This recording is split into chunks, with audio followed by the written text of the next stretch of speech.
Morgan Richardson. Welcome to Studio Sundays.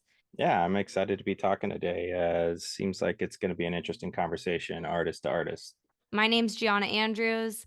I am an artist based in the Pacific Northwest. My paintings are very much inspired by nature, the outdoors. So, when I saw your work, I was like, oh, he's doing conservation. That's really cool. You know, being an artist, you're working alone a lot. And it looks like you do a lot of collaborations and everything, which I'm excited to talk about. But the podcast, Studio Sundays, has been a fun way for me to connect with other creatives and learn from them. And I think also my audience really loves hearing from other people and just there are so many cool creatives out there doing their thing, and it's hopefully a way in a community for people to connect and find other like-minded people.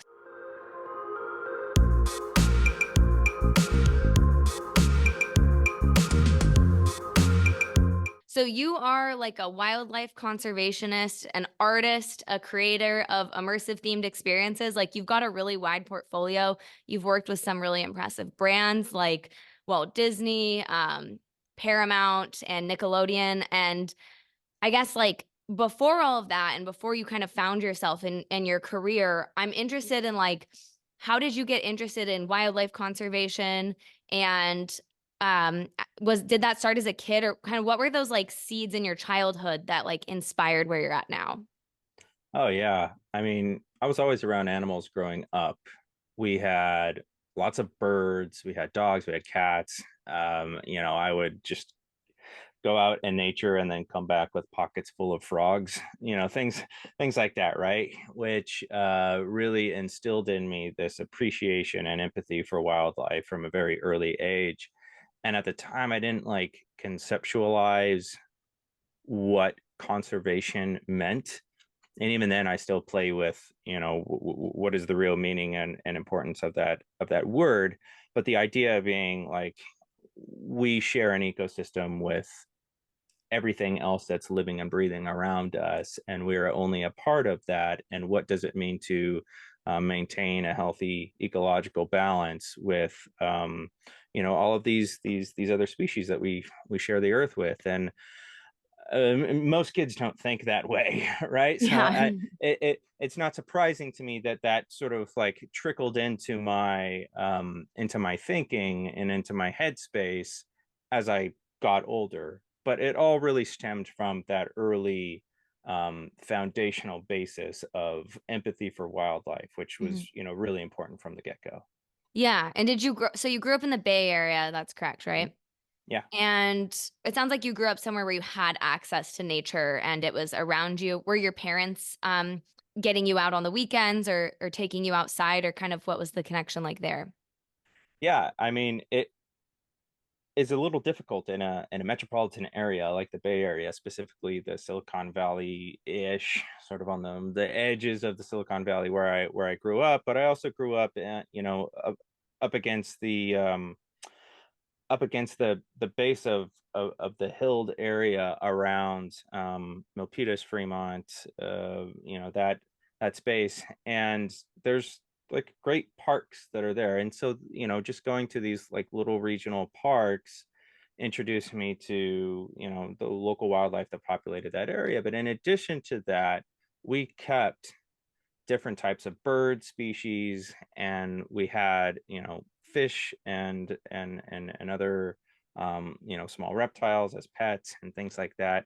And that really helped sort of ingrain in me this sense that like wildlife is always around you, even though these like these are pets, not really wildlife, but they're animals, and they're around you, and they're in that shared space. And my parents brought me to great zoological institutions growing up: the San Francisco Zoo, the Monterey Bay Aquarium, Happy Hollow Park and Zoo, specifically, right, as this like wonderful trifecta of places that I frequented as a kid and always saw the work they're doing, particularly Monterey Bay Aquarium, which I mean a lot of people in the conservation space know the amazing work that they're doing, and their seafood buying guides and all this other stuff that they're doing to sort of like help instill this like sense of ecological balance in the back of people's minds as they partake as a consumer in our world. Mhm. What does that mean? How does it affect animals? And so, it was just those the little baby steps that kind of got me to where I started to really think about that.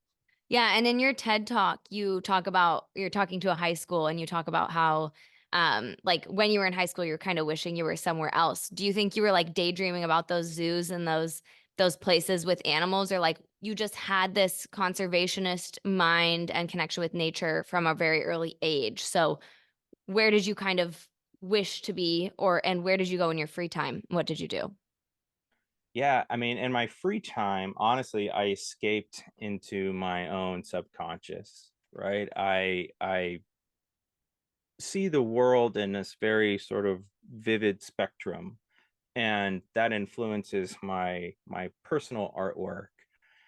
And at the same time, I have this love of nature that I try to escape to whenever I can. So, being in the suburbs as a kid, you escape to a backyard, you escape to a playground, you go across the street into a field or whatever, and then you just hang out staring at the ground, looking at bees and praying mantises and ladybugs and butterflies and all this other stuff. And, you just like shrink down to the size of this bug because you're a kid, you're thinking about the world in that way. And, and to a degree, I never left that headspace, right? I still find myself doing that. And, you know, for for me, it was about finding the areas in which I felt that I could like educate myself and be really engaged in those types of learning opportunities rather than sort of memorizing facts and figures and dates and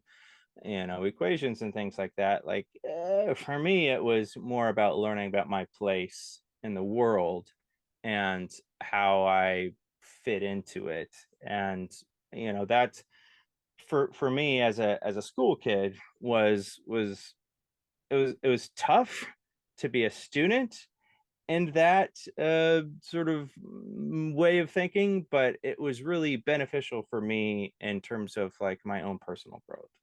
Yeah. Yeah, and I feel like there is something about creative minds. Like I feel like I had a similar issue in school where a lot of my time was spent like daydreaming. It's very hard to like fit into the box. I was not a very good test taker, but I could like write a really good essay, and just Hmm. how your mind can't help but like create these scenarios. Cause I've noticed something in your work is like it's grounded in the way that you're like worrying about, you're working on conservation, you're bringing awareness to these issues. And then it's like applying these themes of fantasy and like fiction to it almost. Hmm. Especially with your most recent project, Unextinct, which I want to talk about. But that fantasy piece, how for you does that help like tell the story of these creatures that maybe don't have a voice? For me, that always comes first, Okay. and it's interesting because prior to my work being focused on animals in the way that it is so often now, my my work started as it started in the same way that a lot of young artists start. Like you take the things that you're interested in and you start to copy it, and you think like, I'm interested in this and I create things, so therefore I should create things that are like this. And that is a very natural step by step process for any artist to take. I think if I grew up drawing like superheroes and outer space sci-fi stuff, and of course because it's what I was interested in, and I'm still interested in it now. But you have an entire lifetime of interests and things that you've learned that just pile on and pile on and pile on as you get older, and for you to then be influenced by those things as an artist just makes your work sometimes more broad, but also it tightens the iris to a degree on the things that you like really jam at, right? And right now that animal focused, very colorful work that I do is like really where I'm in a groove. But prior to that, my work was extremely abstract for a few years. It was very abstract. It was all about color and pattern and contrast and telling weird little bits, like sprinkling weird little bits of information about my personality into that and telling a story in a really abstract way that is like sort of influenced by popular culture from a visual standpoint. And for me, that was all about the fantasy part of it, right? So I had a like this healthy dose of churning out these fantasy worlds onto a canvas or anything that I chose to paint for a long time before I started to incorporate all of that um into the work that I'm doing now, and and have this like synergy between the conservation passion that I have for wildlife and wild places and the fate of these animals, and then the work that is like really sort of out there. And smushing those two together, I found a lot of success. And so before the work you're talking about that's more abstract, sounds like it was still colorful because I feel like that's part of your MO. Is that It's correct? the jive. Yeah. Yeah, that's Yeah. the Yeah. jive. So this work that's more abstract, were you still like a full-time artist and just finding other ways to get your work out there? Yeah, what was life like as an artist before getting into the conservation realm? It was tough, right? I mean, I think every artist can sort of like every living artist can attest to the fact that like your work is not something that's just going to take off right away. You're going to have to, go through your early process of growth and pump out stuff that you think at the time is like useful and cool.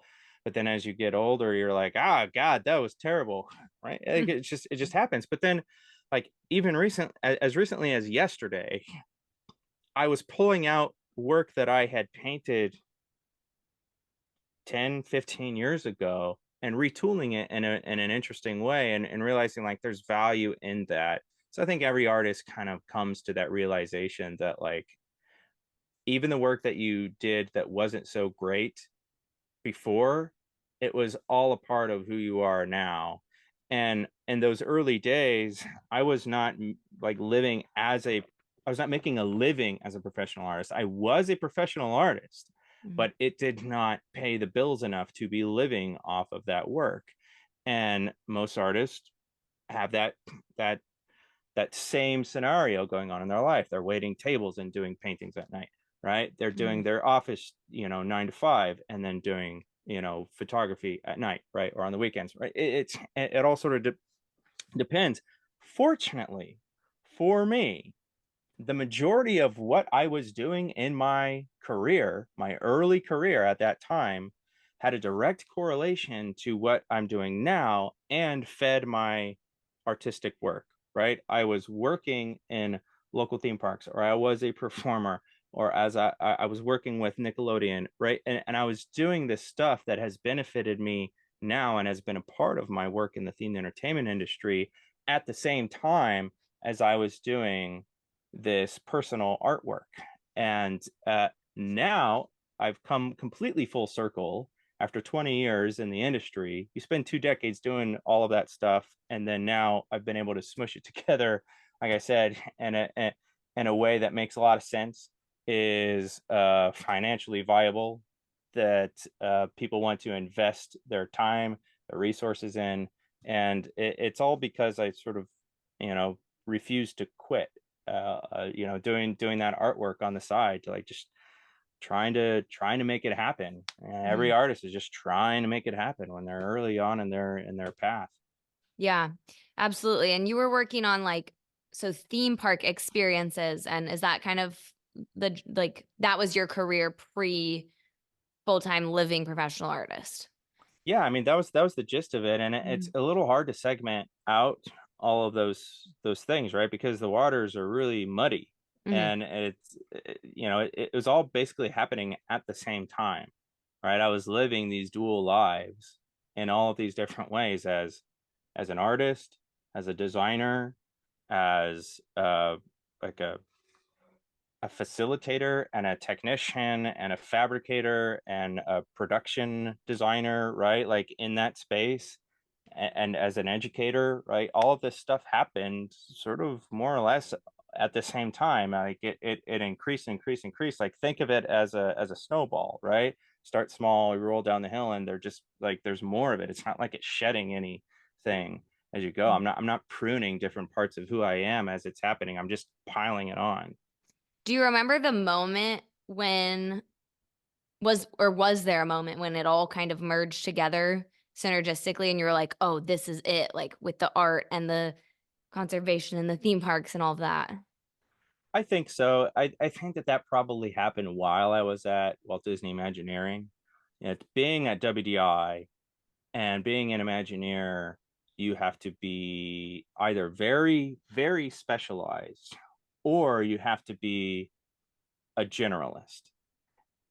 It's a little weird to be in between those two things. And I wouldn't say that I was necessarily one or the other. I certainly wasn't specialized in one thing, but I had a generalist skill set and then a few things that I was very, very good at.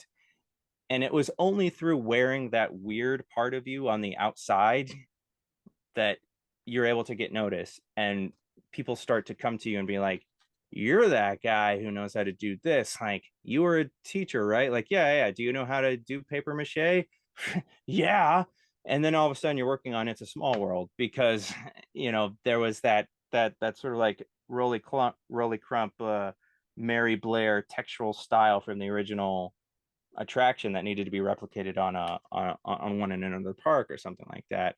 Or I get approached by the Disney Conservation Fund because they're like, yeah, you're really into animals, right? I'm like, yeah. You're really into what we're doing, right? Yeah.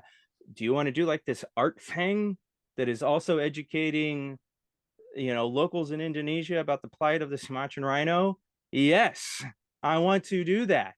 Mm-hmm. And it's an experience, right? You're interfacing with these people. So my background as an experienced designer working in the built environment, my background as an artist, and my passion for education and conservation smushes together and creating, you know, these little magazines that go out into in Indonesia and have Disney characters. And then like, who would have thought that that would have ever happened? I never would have predicted that. But it's funny how like these different parts of your life are just like kind of flying around sometimes. You don't even know, and then all of a sudden they just collide Yeah. through the course of a phone call that you never even saw coming. Mm-hmm. Yeah, and it sounds like you really stayed the course and persevered and just like stuck with all of your passions so that that opportunity could down the line find you. Like it was like almost not, it was half baked and then eventually it all just came together in a really cool way. And was there ever moments before you felt like you were like, where you're at now that you were frustrated and like trying to get somewhere, or did you more feel like you were just kind of riding the waves of it and enjoying like your work and everything? I'm frustrated today. I'm frustrated every day, right? Like there's always a frustration. I think if you're like an innately creative person, like that is inherent to you that you're never satisfied with what you're doing. It's just a fact of life. You always want to get better. You always want to try the new thing. You always want to experiment and create more stuff in different ways. I don't really know a whole lot of complacent creative people. It's just like who we are. So there were a lot of points during my career where I was frustrated or felt like I was wading in stagnant waters. That's not a great place to be. And sometimes you got to have a shakeup, whether that is a force that comes from the outside or something that comes from within you that you force upon yourself. It has to happen, Mhm. and that's been the case at a few junctures during my career. And sometimes it's really terrifying in the beginning, and then you realize it was a blessing in disguise. Yeah. But it comes from just saying like, this is who I am, this is a thing that I do, and I'm not gonna like just stop doing it. Like there's only a handful of things in my life where I was just like, you know what, I don't think I need to do that anymore. As long as you can find time to continually keep doing the things that you enjoy doing or the things that you think will eventually lead you somewhere, you just keep it up, you know? Yeah.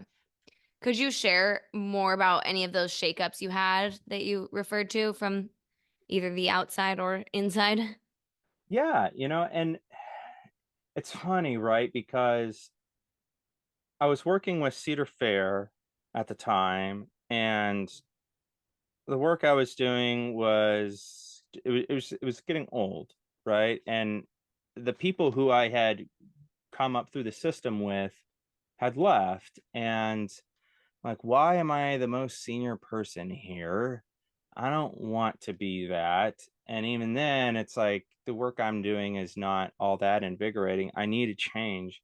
And so I went and I started to be an educator, and I taught art and innovation in the Bay Area for a few years, and that was great. And the people that I met were fantastic, and the impact that you have is great. You see the direct, immediate results of your actions when you work with kids, because you've seen the little light bulb moments and you're like, ah, man, that kid totally got that concept. That's great. And they're feeling more creatively empowered because of it. That's fantastic. Little shakeups like that are big, and it's a decision that I made on my own, but it leads to other things. It's like I wasn't satisfied, then I was satisfied, and now I'm not quite as satisfied anymore. What's the next thing?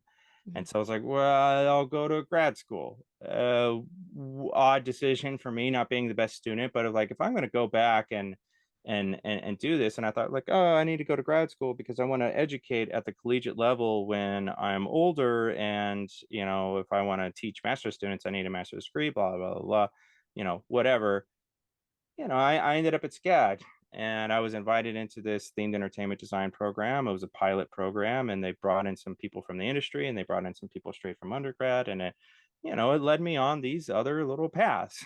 And it's funny, right? Because I'd already knew some people at Disney, and I was probably on a pathway there, but it just took a different detour going in resulting in a higher education. And again, like, you don't know what is going to happen as a result of taking a detour like that.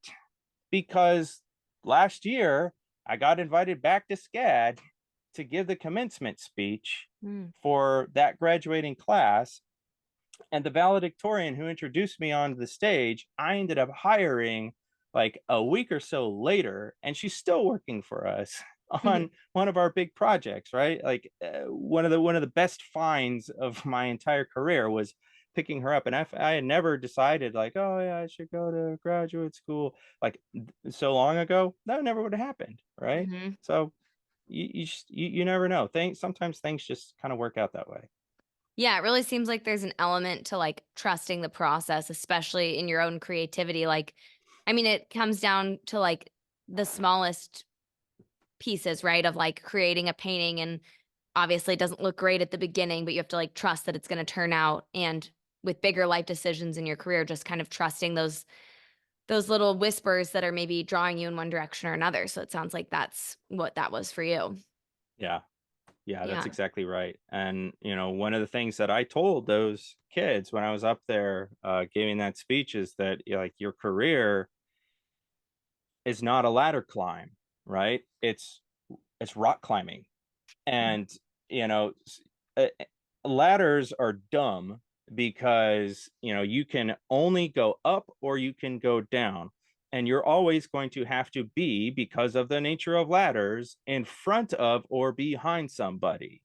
But when you're rock climbing, you have to sometimes go down and move to the left or the right. You have to do like these weird lateral, sort of pathways in order to get up to the top. And you can be at the same level as somebody else, or you can climb together.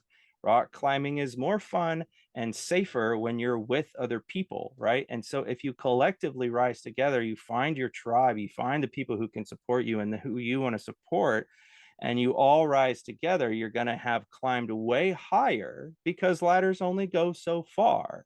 They're Mhm. not going to reach the top of a mountain, right?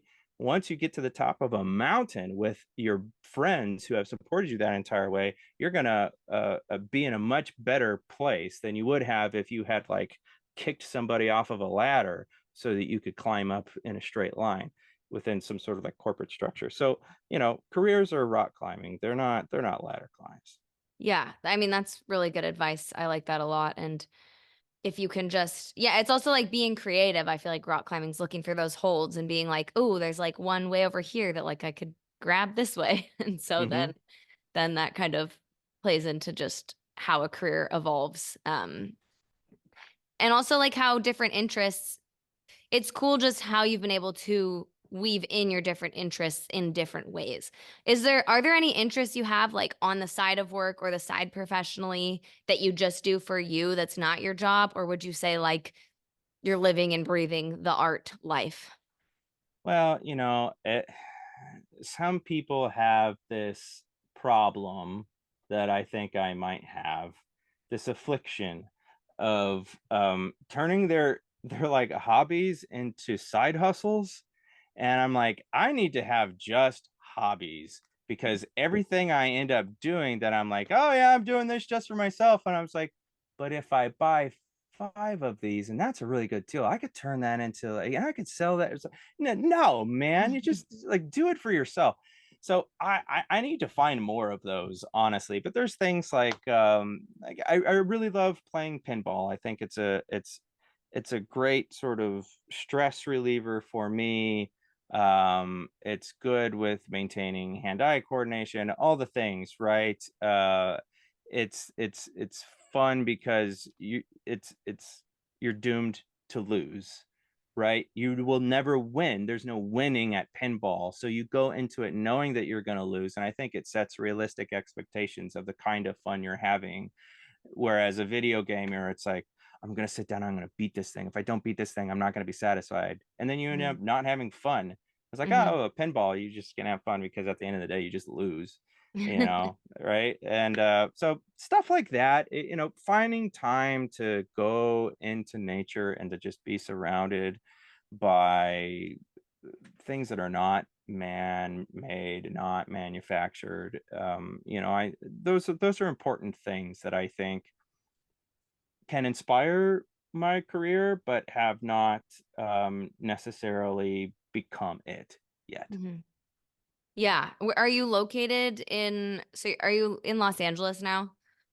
I'm not in Los Angeles Oh, proper. okay. I'm up against the foothills, and I think it's a great place to be because, well, I mean, regardless of where you are in Los Angeles, you're fairly close to some sort of hike Mhm. or the beach, Mhm. right? You're some sort of like natural area. But Los Angeles is per square mile of urban development, it is the most park poor city in the entire United States, Mhm. which is challenging for a lot of people to like find places to be around nature, even if it's like this beautifully manicured, park that is reclaimed land and planted grass and all that other stuff. Like it's still healthier than being stuck around a bunch of buildings with no shade. Yeah. It's also a very shade poor place. I am fortunate in that I have decided to situate myself here where I have a waterfall hike 5 minutes from my house. It's great. Yeah. And also 5 minutes from my house is fantastic Indian food, right? So I could just like I've got it all You can do both. because of I could do both. It's and or I could go to an arcade or I could go see a concert or whatever. Like, but I have to like keep tethered to the natural environment. Otherwise I'm gonna lose my damn mind. Yeah. Yeah, so that's like a definitely grounding force that kind of inspires the rest of what you do. Hmm. What do you hope people take away from your current work?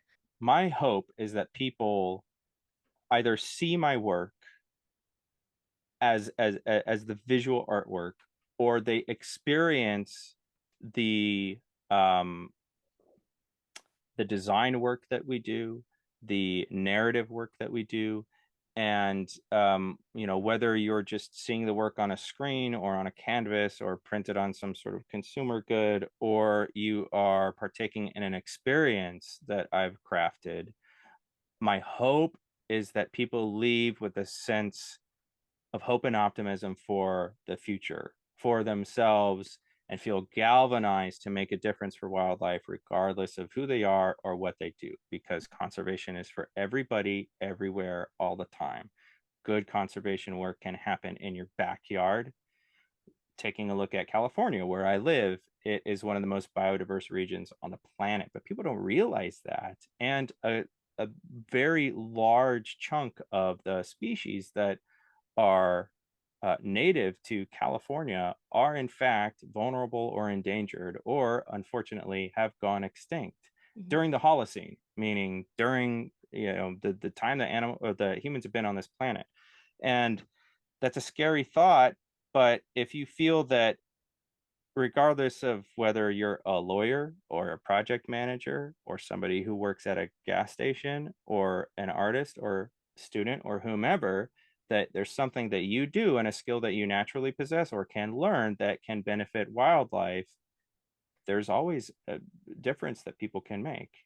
Mhm. And I'm not a professional conservationist in quotes, right? I'm not a biologist. I don't work on policy.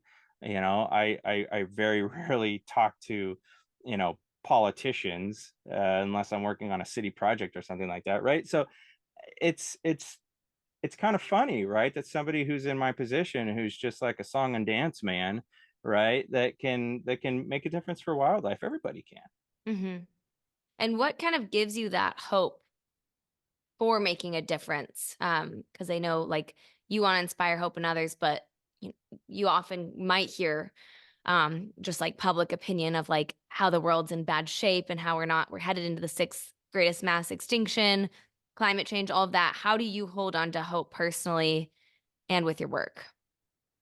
There is too much gloom and doom in messaging about the planet and wildlife. That is, as an entertainer, which I am first and foremost, I'm an entertainer and an artist, right? I know that that's not the way to reach people, right? Any marketing professional could tell you that that's not the way to reach people.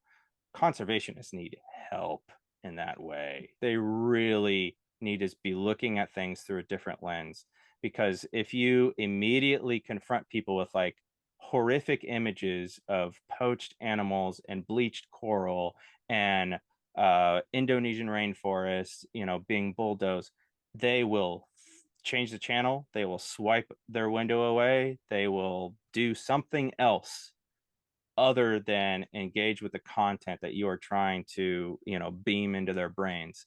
You need to lead first with optimism and with some sort of radical visual, auditory, entertaining approach to grab people's attention. And throughout your entire messaging, you also have to make them feel important and make them feel like there's something that they can do. But I don't know, man, those like ASPCA, commercials that, you know, play on cable networks and stuff like that that just show, shelter animals in bad conditions and all this. Mm. I, I care about animals a lot, but I don't even watch those, No, right? Like, and it's I'm painful to their watch. tour, I'm their core demographic, Mhm. and it's tough. But even the masters sometimes come up short. Mhm. Dr. Jane Goodall is incredible, right? She is a woman who we can all aspire to be like. And I've seen her talk multiple times, big, giant theaters and auditoriums. It's like there's 5,000, 15,000, whatever people in this building, but we all bought a ticket because we already believe, right? We're already believers. She's talking to herself sometimes, right? In those situations, and that's great. But the hope is that those people who listen to her, that she's inspiring, can go out and grab other people. You got to talk to the people around the corner, down the street, in the next city over, right? And the next continent over. You got to grab Mhm. their attention. How do you do that? Mhm. Well, through entertainment, through art. And even Dr. Goodall knows that. We just had a project announced on the 9th, just a few days ago, Mhm. about an immersive experience that we're creating in Tanzania that is, it's Dr. Jane's Dream. That's the name of the project. And it's about reaching people in that part of the world and teaching them all about conservation and getting them excited and engaged in a way that like really only she can do. And she enlisted some former Imagineers to do that, and there was a talented group of folks who worked on that project, and we're going to get it so far and then give it to the local people there in Arusha, and they're going to own it. They're going to build it. They're going to finish out the design and have like feel ownership over it, and that in itself goes a long way to getting people excited and engaged about this stuff without bludgeoning them over the head with like sad conservation stuff. Hmm. It's scary. Yeah. Well, that's so exciting about your project though. What a like fulfilling thing to work on, it sounds like. For sure. I mean, I found myself screenshotting the like the Zoom Brady Bunch screen a few Yeah. times to be just like, look at this group of people and there's That's so Jane cool. at the bottom. Like that's so amazing. Right? Yeah. So yeah, That's great. it's cool to be able to work on that stuff and to have been invited to that project. That's great. I think it just means that I've done something right and I add Yeah. something to that equation, and I just want to keep doing what I'm doing now, ramp it up, and hopefully we'll start to see systemic change Mhm. in the long term. Right, short Yeah. term stuff is great for me because I'm not a patient person, but like I'm looking long term. It's not about me, right? Like it's what's the saying, it's not about the number on the jersey, it's about the name on the back, Mhm. right? Like it's about like my kids, future generations. I'm not doing this for myself, I'm doing it for them. Mhm. Yeah, and I feel like we need more people like you in the entertainment industry that are also working on environmental issues, et cetera, because I think the dominant narrative, not only from, I don't know about like conservation, but the news is just like that fear kind of sells. And these Yeah, fearful headlines can reinforce this belief that we're like in this really dire state. And like, I mean, there's probably some science to back the sixth mass extinction that is actually happening. And at the same time, if we are just focusing on the negative and how horrible everything is, how could we possibly have the energy or the bandwidth in ourselves to like actually make a difference and a change? And so it's yeah. like the projects that you're doing and the light and the bright color that you're bringing to these spaces and inspiring people to feel empowered instead of to feel hopeless and hide under a blanket in their house. Yeah, yeah, exactly. Well, I mean, that's the problem, right? Sensationalist headlines sell, regardless of whether or not it's about the planet. It's always going to sell, and it's going to get, people to click. And how do you get through that noise? And I think that for me, the best way that I found to do that is to be as entertaining and as colorful and as eye-catching as possible. That's Hmm. that's that's where I've found my vibe fits, and other people are going to find other ways to do that.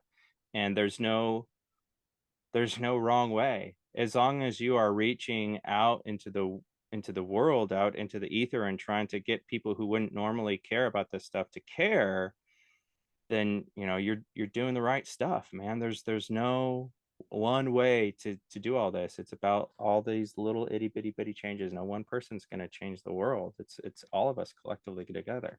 Hmm. Yeah, it's so true. And it's bringing that light and positivity to people to feel like they can, like you said, going down around the corner, grabbing somebody, telling them, "Hey, there's this thing. Let's do this together." So I feel like Yeah. that's you're definitely on the right track. Your project Unextinct, I want to hear about that a little bit. It looks like it's installation in a couple of zoos. It's at the Columbus Zoo right now, if Hmm. I'm correct, and it's maybe one of the biggest kind of like light installations your art's ever been a part of. Could you tell a little bit more about that project? I also love the name Unextinct, just from the title, we can tell that it's something that the world really needs. Yeah. Well, I'm happy to hear that, particularly regarding the name, which has been questioned from the beginning by certain people, and I'm just like, no, no, no, no, no, no, no, no. It'll stick. People will get it. Like they'll understand. It's just not a common word. Yeah. But neither was Google. And True. now it's a verb. But Unextinct is a fantastic project, right? We did a beta test in Sacramento at the very end of last year, and it ran through to the beginning of this year. And now we're doing the big show in Columbus. We have a great partner with the Columbus Zoo and Aquarium. They are willing to innovate, to do something new, to try to broaden their audience, particularly at night. And this show is really all about everything that we just talked about. It's about leading first with entertainment and art, and then following up with conservation. And to get people engaged in that order is a great way to sort of take people's concerns and trepidations out of the equation, right? They don't want to be, again, bludgeoned over the head with images like sad images of animals suffering. They want to see these animals like thriving, and sort of there's this undercurrent of melancholy that I think is ever present in Unextinct, and I've found that some people have picked up on it and some people haven't, and it wasn't necessarily intentional, but I think it was the direct result of the overall creative process. And the conceit of the show, the narrative that supports this, is that you have been given access to a hidden portal beyond our plane of reality, to a realm where animals that have long gone extinct or are on the edge of extinction still roam. So there's these spirits of these animals that have all gone extinct during the Holocene, or are nearing extinction, and they're just sort of existing and roaming around you, and it's all done in this very like sort of like sci-fi fantasy way. And I think that that allows us a lot of creative interpretation, and it allows us to be colorful and fun and whimsical and have animals that are geographically unrelated to one another, right next to each other, all of the things, right? Like these are all the types of tropes that you find in a theme park experience. And us being theme entertainment designers and storytellers, we use all of those tricks, right, in order to design experiences like this. But Unextinct gives people that chance to come face to face with animals that they would never see in a zoo, or animals that don't exist anymore. So you're walking along a pathway, and then all of a sudden next to you there's a thylacine roaming around, and it does that big famous yawn and giant jaw structure just on display. I mean, that's incredible. Or we have this really amazing wall of water, this aqua screen that comes up, and these sort of apparitions of animals like um, a coelacanth. You're never going to see a coelacanth in an aquarium, right? Like it's just not going to happen. We thought it was extinct until the 1910s or 20s or something like that, right? Animals like that you can engage people with, and help them understand that there's a balance here, because animals like the coelacanth or the saiga antelope or the wild dog or the kakapo, right, or the vaquita, these are animals that are not yet extinct but are in dwindling numbers, and they're right next to animals like the dodo and the moa and the thylacine, the Caspian tigers that have gone extinct. And so there's this interesting juxtaposition there between those animals. And believe it or not, people have, without reading a bunch of didactic information, picked up on the fact that, like, because of the way that we represented them, it's almost like telling a future that could happen if we don't make a difference. Mm-hmm. And it's bookended by um, a powerful scene that sets up the experience, and one that sort of concludes the experience and sends them away with that sense of hope and optimism, wraps everything up in a little bow. There's narration that goes along with all of the larger moments of the entire show that help people sort of contextualize and understand everything that they saw, because some of it is like kind of weird and abstract, which is Mm-hmm. very me. Mm-hmm. um and then there's other parts of it that are just like very prescriptive, like, hey, here's an animal, this animal's imperiled.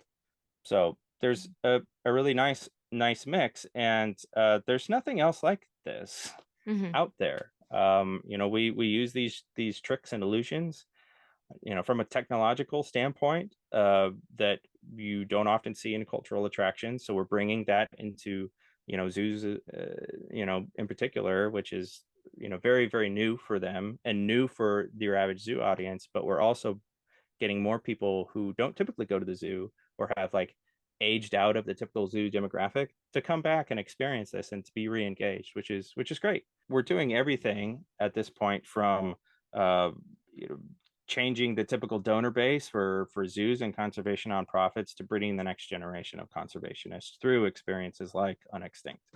Mm-hmm.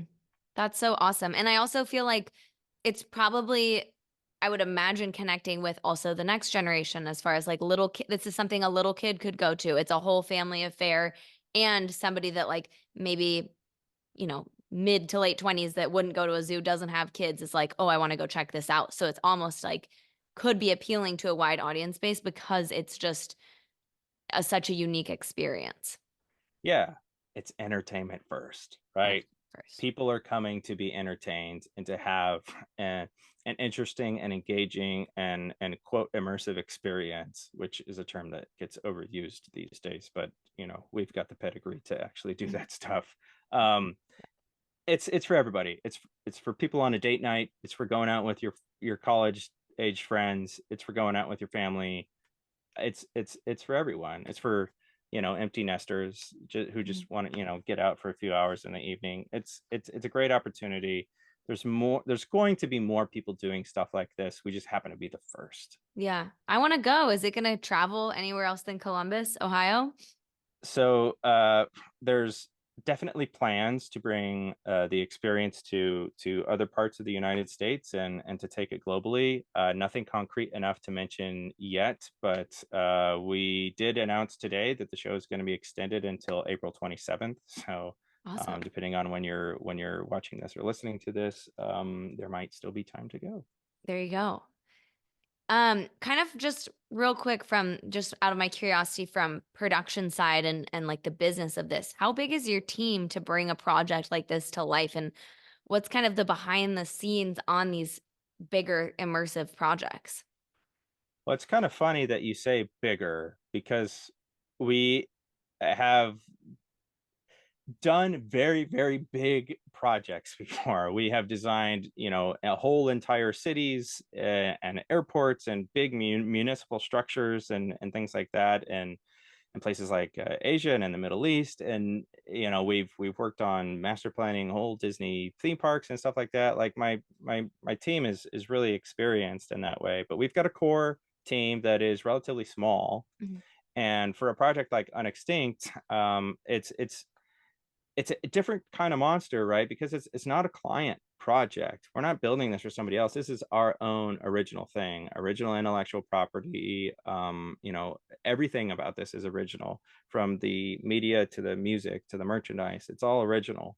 And for us, it takes a lot of people to do this. And we staff up for projects like this, and we ended up with a team of, depending on which phase of the project was in, between like 13 and 17 people Mhm. were working collectively on the project at any one given time. And that doesn't include our partners on the zoo side or on the side of our business partners, SSA Group. And so there's a lot to consider when it comes to stuff like this. There's many moving parts. Yeah, it seems like it. And so you kind of have your core team that's supporting you in your projects as well. Do you have like employees technically? Yeah. Yeah. How big is your core team?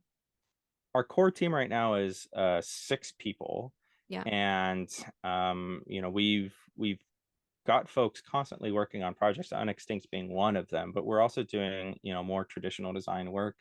We're still working on things like theme parks, other types of immersive experiences, and then in addition to that, more traditional zoo design work. So, Mhm. for instance, the new zoo being built in Elk Grove. Coincidentally, we did our beta test for Unextinct at Sacramento Zoo, but that zoo, uh, that current zoo in Sacramento and Land Park there, is going to move, right? They've outgrown that space that they've been in for nearly 100 years, and they're building a brand new zoo, the first major zoological institution publicly funded in to be built in the United States in 30 years.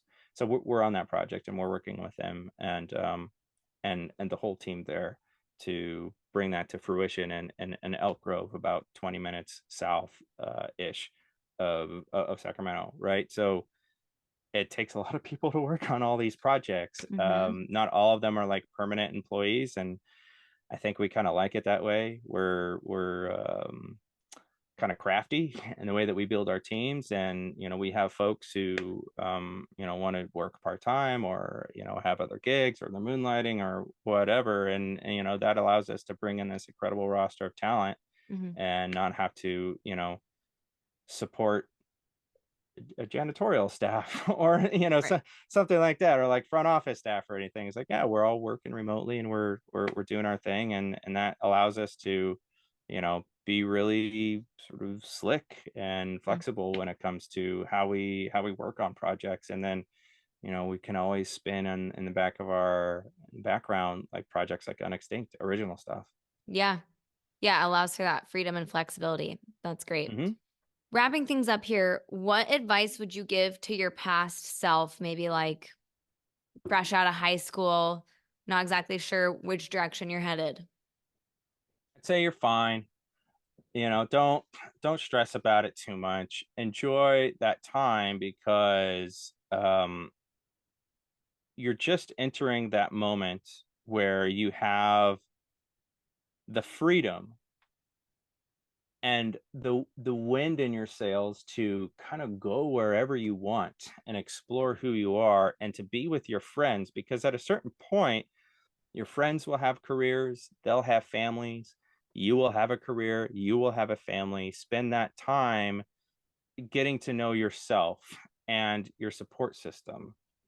Don't worry so much about your career. And I'm such a hypocrite, right? Because like there's moments where I've just mused like, like I'm more talented than this person, or I have more experience than this person, but they've been at like company X, Y, or Z longer than I have. Therefore, they're climbing the corporate structure faster than I am, blah blah blah. And those thoughts creep into your mind. Like you can't help it, right? And it's not like malicious against somebody else, but you're just like, well, why not me? Like I'm trying hard too, Mm. blah blah blah.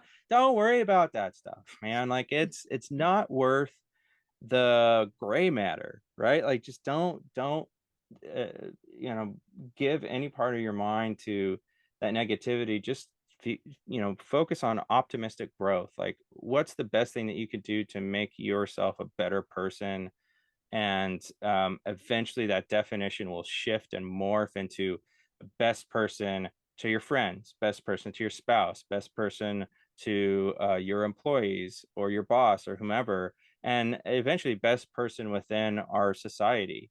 And you always want to be better and to better everything and everyone around you. It starts during those moments after high school, moving into college, and just after college, right? Like you have a lot of freedom during that time to define who you want to be for the rest of your career. Or you could be a wistless person and be somebody who doesn't always have a direction. And that's fine too. You could be 40 and not know exactly what you want to do with your life, and you're still going to be extremely compelling and interesting and have a lot to offer wherever you go. Um, but your life is what you make of it. And I just say try to grab as much as you possibly can and be as good of a person as you can. Yeah, wow, that's good advice. I am taking that home with me today. Sweet. Um, Morgan, keep up the amazing work. I will be following along with you. Where can people find you if they want to Uh, follow along? yeah, yeah. So you could find me on my website, morganrichardsonart.com. You could find me on Instagram, whole name, Morgan Lee Richardson. I think I'm the only one there that looks as colorful as me, at least. You could find me on LinkedIn, and that's kind of it. Yeah. Yeah, I'll yeah. also be linking those down below in the show notes. But Morgan, thank you so much for your time today. It was great hearing from you, everything you're working on. Keep bringing color to the world and sharing your message. Awesome. Thank you, Jeannie. I appreciate it.